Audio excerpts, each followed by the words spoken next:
John Kavulich, a political commentator, joining us also from Kiev. John, welcome and thanks for being with us. So as we're just hearing there from our correspondent, this so-called deal that President Zelenskyy is purported to be heading to Washington to sign on Friday seems to be very much still uncertain as to what is contained in it. What do you make of it all? President Zelenskyy has a 100% batting average in misreading Donald Trump. And he continues to think in terms of his role as a television actor and his role as a television producer. And he's not quite understanding that Donald Trump basically had the same role. And he's always trying to push. And over 3 years, we've all watched President Zelenskyy pretty much be successful at pushing and pushing and pushing NATO members, European Union members, President Biden, and eventually getting what he wants. President Trump is a different animal, and it's in part because President Zelenskyy is misreading what President Trump wants. And what President Trump wants is a ceasefire.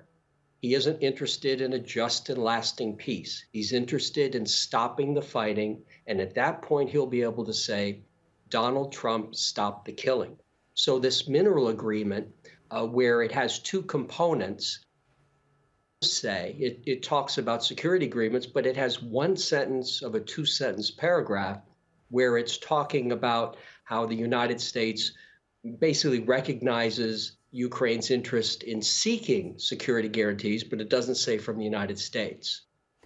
So do you think, because I've seen some comments from, reported from a White House official saying, oh, well, we don't even know if President Zelenskyy is saying that he isn't sure about the terms of the deal. We're not even sure if he's going to be coming over. So do you think that this visit by Zelenskyy to the White House is actually going to happen? And if so, what will be the outcome?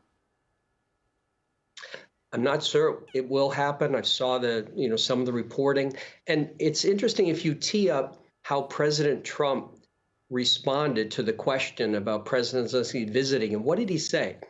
I've heard he may come on Friday. Like you're inviting a friend over for a cup of coffee, and it's like, hey, if you have time, stop in and we'll get together.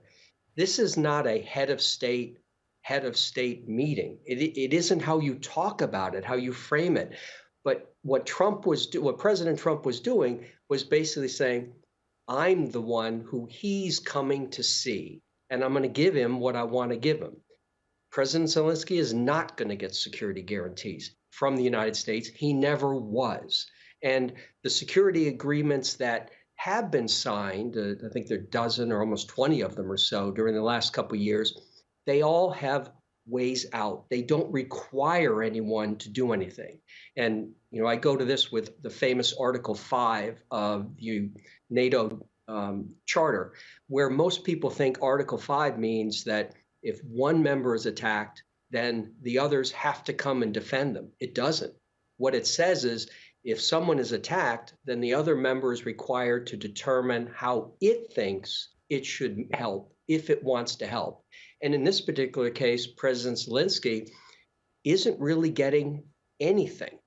The agreement as the portions have been leaked out don't require an awful lot. They really don't require anything. So if he does come to Washington, it's because Donald Trump wants to use his big Sharpie, sign the document, turn it around while he's sitting at the Oval Office, show the media that he signed this big document. But it really doesn't mean anything, and he likes the numbers. Political commentator John Kavulich joining us from Kiev. We very much appreciate your analysis here on TRT World.